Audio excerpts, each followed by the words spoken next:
this is the Peter Pan story, roughly speaking. Peter Pan is this magical boy.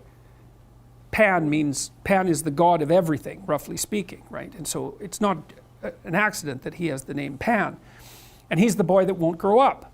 And he's magical. Well, that's because children are magical. They can be anything. They're nothing but potential. And Peter Pan doesn't want to give that up. Why? Well, he's got some adults around him, but the main adult is Captain Hook. Well, who the hell wants to grow up to be Captain Hook? First of all, you've got a hook. Second, you're a tyrant. And third, you're chased by the dragon of chaos with a clock in its stomach, right? The crocodile. It's already got a piece of you. Well, that's what happens when you get older. Time has already got a piece of you. And eventually, it's got a taste for you. And eventually, it's going to eat you. And so Hook is so traumatized by that he can't help but be a tyrant. And then Peter Pan looks at traumatized Hook and says, well, no, I'm not sacrificing my childhood for that. So that's fine, except he ends up king of the Lost Boys. In Neverland, well, Neverland doesn't exist, and who the hell wants to be king of the Lost Boys? And he also sacrifices the possibility that he'll have a real relationship with a woman, because that's Wendy, right? And she's kind of conservative, middle class, London-dwelling girl. She wants to grow up and have kids and have a life. She accepts her mortality, she accepts her maturity. Peter Pan has to content himself with Tinkerbell. She doesn't even exist. She's like the fairy of porn. She doesn't exist. She's the substitute for the real thing. And so, but the dichotomy that you're talking about is very tricky, because there's a sacrificial element in maturation, right? You have to sacrifice the pluripotentiality of childhood for the actuality of a frame. And the question is, well, why would you do that? Well, one reason is it happens to you whether you do it or not. You can either choose your damn limitation, or you can let it take you unaware when you're 30, or even worse, when you're 40. And then that is not a happy day. And I see people like this, and I think it's more and more common in our culture, because people can put off maturity without suffering an immediate penalty. But all that happens is the penalty accrues, and then when it finally hits, it just wallops you. Because when you're 25, you can be an idiot. It's no problem. Even when you're out in a job search, it's like, well, you don't have any experience and you're kind of clueless. It's, yeah, you're young, it's no problem. That's what young people are like, but they're full of potential.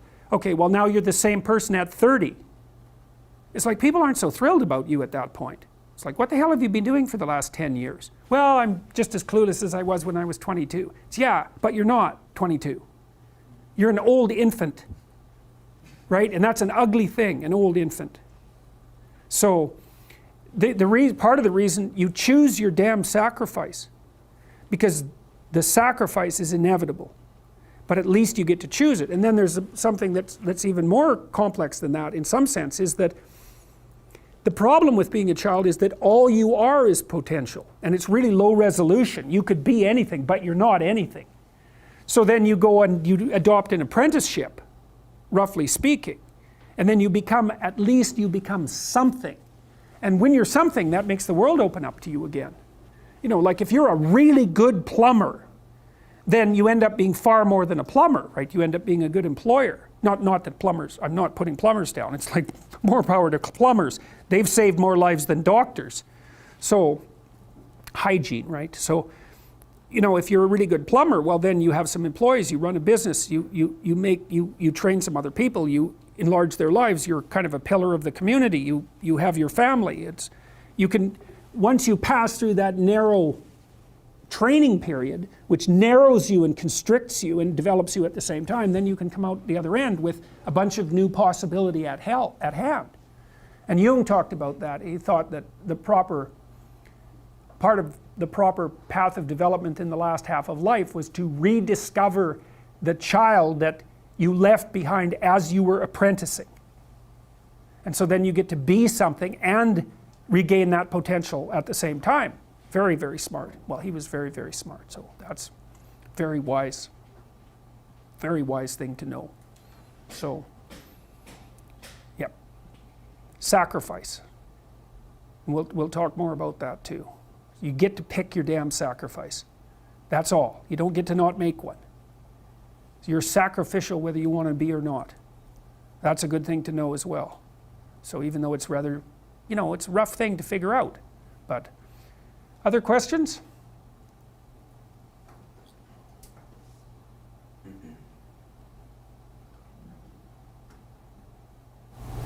I have one if no one else. Okay. That thing you just said about noticing it more and more in people late into their 20s. Yeah. What do you think about that? Where do you think that comes from in terms of the culture we live in? I think universities facilitate it. Because you can go to university to not be something instead of going to university to be something. And it's Pleasure Island. And the price you pay for it, especially in the US, is debt. And you're enticed into it because the administrators can pick your pocket. So they rob your future self while allowing you to pretend that you have an identity, right? Very nasty. And you can't declare bankruptcy with your student loans in the US. It's indentured servitude. And it's precisely Pleasure Island. It's exactly that. And so tuition fees have shot way out of control.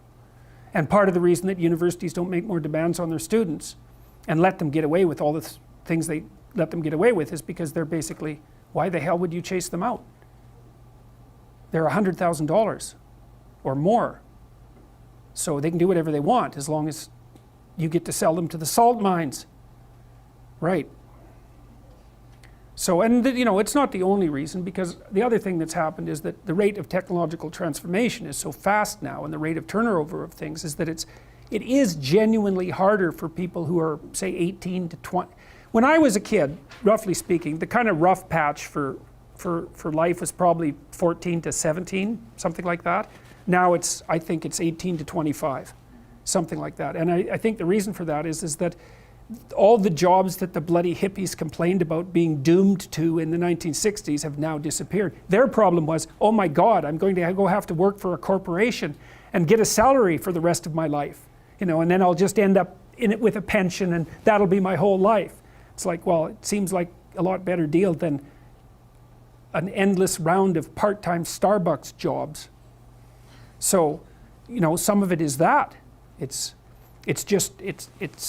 a space now in our culture that is lacking for people to make that transformation from adolescence into adulthood. And so it's the cost of that is forestalled. It's not a good thing. It's not a good thing.